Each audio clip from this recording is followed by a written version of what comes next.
And we're back again with, I think, is the.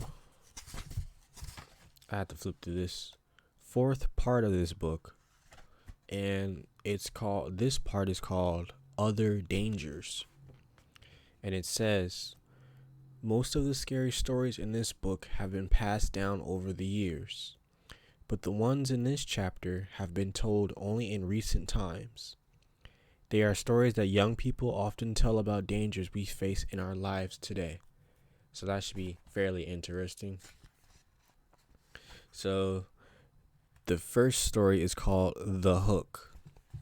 It kind of reminds me of that movie, I Know What You Did Last Summer. I think there was a guy with a hook in there. Okay, so I'm going to start the story. It says, Donald and Sarah went to the movies. Then they went for a ride in Donald's car. They parked up on a hill at the edge of town. From there, they could see the lights up and down the valley. Donald turned on the radio and found some music, but an announcer broke in with a news bulletin. A murderer had escaped from the state prison. He was armed with a knife and was headed south on foot. His left hand was missing. In its place, he wore a hook. Let's roll up the windows and lock the doors, said Sarah. That's a good idea, said Donald. That prison isn't too far away, said Sarah. Maybe we really should go home. Of course. But it's only 10 o'clock. Why are you out at 10 o'clock at night? You should go home, said Donald. I don't care what time it is, she said. I want to go home. Look, Sarah, said Donald. He's not going to climb all the way up here. Why would he do that? Even if he did, all the doors are locked. How could he get in? Donald, he could take that hook and break through a window and open a door, she said. I'm scared, and I want to go home. Donald was annoyed. Girls always are afraid of something, he said. As he started the car, Sarah thought she heard someone or something scratching at her door. Did you hear that? She asked as they roared away. It sounded like somebody was trying to get in. Oh, sure, said Donald. Soon they got to her house. Would you like to come in and have some cocoa? She asked. No, he said. I've got to go home. He went around to the other side of the car to let her out. Hanging on the door handle was a hook. So this guy might have died. He hooked himself onto the door handle, and they took off. He had to be roadkill on the way to the house. Could you just imagine him being dragged along the road, the dirt? And that was it for that story. Okay. Next one. The White Satin Evening Gown. Okay. A young man invited a young woman to a formal dance, but she was very poor, and she could not afford to buy the evening gown she needed for such an event. What? No, such an occasion. Maybe you can rent a dress, her mother said. So she went to a pawn shop not far from where she lived. There, she found a white satin evening gown in her size. She looked lovely in it, and she was able to rent it for very little. When she arrived at the dance with her friend, she was so attractive. Everyone wanted to meet her. She danced again and again and was having a wonderful time. But then she began to feel dizzy and faint, and she asked her friend to take her home. I think I've danced too much, she told him. When she got home, she lay down on her bed. What?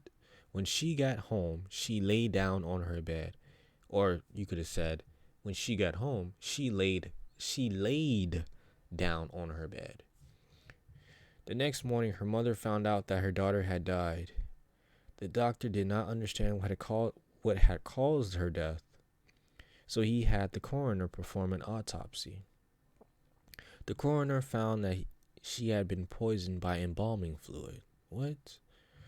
It had stopped her blood from flowing. There were traces of the fluid on her dress. He decided it had entered her skin when she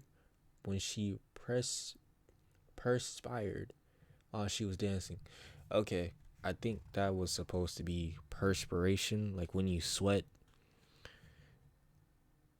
I don't know why it's spelled like that. It's spelled weird here. I don't think that's how it's spelled, but I don't know. That's the first time me seeing it spelled like that. Okay. The pawnbroker said he bought the dress from an undertaker's helper. Oh boy. It had been used in a funeral for another young woman, and the helper had stolen it just before she was buried. That's crazy, dude. Oh man, that's the end of the story?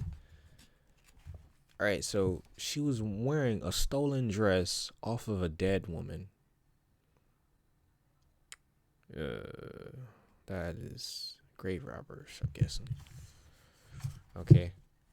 The next story is called High Beams. The girl driving the old blue sedan was a senior at the high school. She lived on a farm about 8 miles away and used the car to drive back and forth. She had driven into town that night to see a basketball game. Now she was on her way home. As she pulled away from the school, she noticed a red pickup truck follow her out of the parking lot. A few minutes later, the truck was still behind her. I guess we're going in the same direction, she thought. Sounds like Jeepers Creepers, right? She began to watch the truck in her mirror. When she changed her speed, the driver of the truck changed his speed. When she passed the car, so did he. Then he turned on his high beams, flooding her car with light. He left them on for almost a minute. He probably wants to pass me, she thought, but she was becoming uneasy. Usually she drove home over a back road. Not too many people went that way. But when she turned onto that road, so did the truck. Uh-oh. I've got to get away from him, she thought, and she began to drive faster. Then he turned his high beams on again. After a minute, he turned them off. Then he turned them on again and off again. He's just fucking around. She drove even faster, but the truck driver stayed right behind her. Then he turned his high beams on again. Once more, her car was ablaze with light. What is he doing? She wondered. What does he want? Then he turned them off again. But a minute later, he had them on again, and he left them on. Oh man, I got an idea what this is going to be. At last, she pulled into her driveway, and the truck pulled in right behind her. She jumped from the car and ran to the house. "Call the police," she screamed at her father. Out in the driveway, she could see the driver of the truck. He had a gun in his hand. When the police arrived, they started to arrest him, but he pointed to the girl's car. "You don't want me," he said. "You want him." Crouched behind the driver's seat, there was a man with a knife. Oh, man. As the driver of the truck explained it, the man slipped into the girl's car just before she left the school. He saw it happen, but there was no way he could stop it. He thought about getting the police, but he was afraid to leave her, so he followed her car. Each time the man in the back seat reached up to overpower her, the driver of the truck turned on his high beams. Then the man dropped down, afraid that someone might see him. Oh man, that is so cool. That is so cool. This is a cool story here. I like this story. Holy crap. Dang. That is a nice story. Okay. And this is the last one. I think they had like 4 stories in this section. Okay. This one is called The Babysitter. It was 9 o'clock in the evening. Everybody was sitting on the couch in front of the TV. There were Richard, Brian, Ginny, and Doreen, the babysitter. The telephone rang. Maybe it's your mother, said Doreen. She picked up the phone. Before she could say a word, a man laughed hysterically and hung up. Who was it? Asked Richard. Some nut, said Doreen. What did I miss? At 9:30 the telephone rang again. Doreen answered it. It was the man who called before. I'll be there soon, he said, and he laughed and hung up. Who was it? The children asked. Asked. Fuck. Some crazy person, she said. About 10 o'clock, the telephone rang again. Ginny got to it first. Hello, he said. She said, not he. What the hell? It was the same man. 1 more hour, he said, and he laughed and hung up.